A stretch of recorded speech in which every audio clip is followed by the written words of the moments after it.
دنیا کا وہ سفر جہاں بادشاہ اور غریب ایک جیسے دکھتے ہیں، جہاں لاکھوں لوگ صرف اللہ کے لیے روتے ہیں، اور جہاں ایک دعا پوری زندگی بدل سکتی ہے۔ آج ہم جانیں گے حج کا اصل راج۔ سوچو، ایک ایسی جگہ جہاں لاکھوں لوگ ایک ساتھ لبیک پکار رہے ہوں اور آسمان تک صرف دعاؤں کی آواز جا رہی ہو۔ یہ صرف سفر نہیں، یہ اللہ کی طرف بلاوا ہے۔ کعبہ کو پہلی بار دیکھ کر لوگ روتے کیوں ہیں؟ عرفات کو حج کا دل کیوں کہا جاتا ہے؟ اور شیطان کو پتھر مارنے کا اصل مطلب کیا ہے؟ آج ہم حج کا پورا سفر سمجھیں گے، شروع سے آخر تک۔ السلام علیکم ورحمۃ اللہ وبرکاتہ۔ دوستو، آج کی اس ایموشنل اور روحانی سفر میں ہم جانیں گے حج کا پورے تفصیل۔ حج کیسے شروع ہوا؟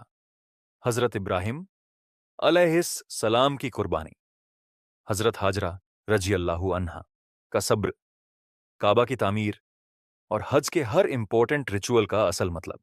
ہر سال دنیا کے ہر کونے سے لاکھوں لوگ اپنے گھر، اپنا بزنس، اپنی کمفرٹ، سب کچھ چھوڑ کر نکل پڑتے ہیں۔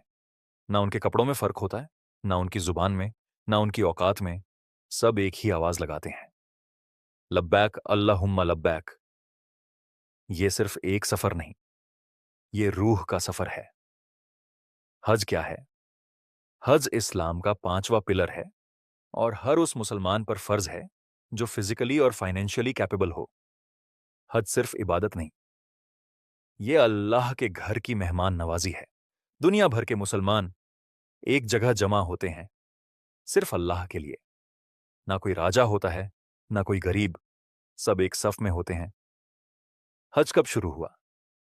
حج کی کہانی ہزاروں سال پہلے شروع ہوتی ہے، جب اللہ نے ابراہیم علیہ السلام کو حکم دیا کہ اپنی بیوی حضرت حاجرہ رضی اللہ عنہا اور چھوٹے بیٹے حضرت اسماعیل علیہ السلام کو ایک سنسان ریگستان میں چھوڑ دیں۔ نہ پانی، نہ کھانا، نہ کوئی انسان، صرف اللہ پر یقین۔ حاجرہ رضی اللہ عنہا کا صبر، جب پانی ختم ہوا تو ماں کا دل بے چین ہو گیا۔ حضرت حاجرہ رضی اللہ عنہا اپنے پیاسے بچے کے لیے صفا اور مروہ پہاڑیوں کے درمیان دوڑتی رہی۔ ایک بار، 2 بار، 7 بار، اور پھر اللہ نے زمین سے جھمجھم کا پانی نکال دیا، وہی جھمجھم جو آج بھی لاکھوں لوگ پیتے ہیں۔ کعبہ کی تعمیر، کچھ سالوں بعد اللہ نے حضرت ابراہیم علیہ السلام اور حضرت اسماعیل علیہ السلام کو حکم دیا کہ اللہ کا گھر تعمیر کرو، اور پھر کعبہ بنا، وہی کعبہ جس کی طرف پوری دنیا کے مسلمان نماز پڑھتے ہیں۔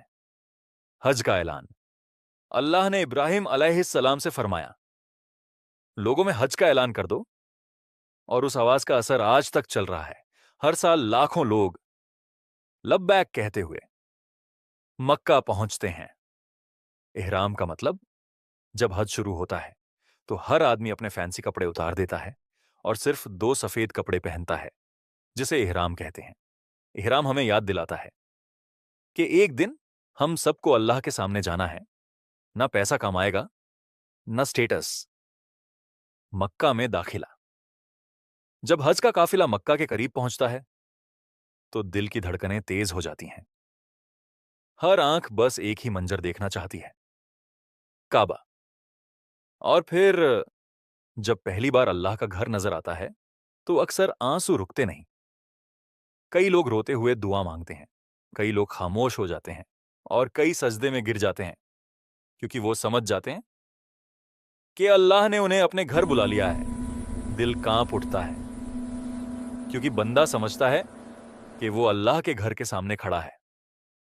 طواف، پھر شروع ہوتا ہے طواف، کعبہ کے گرد 7 چکر۔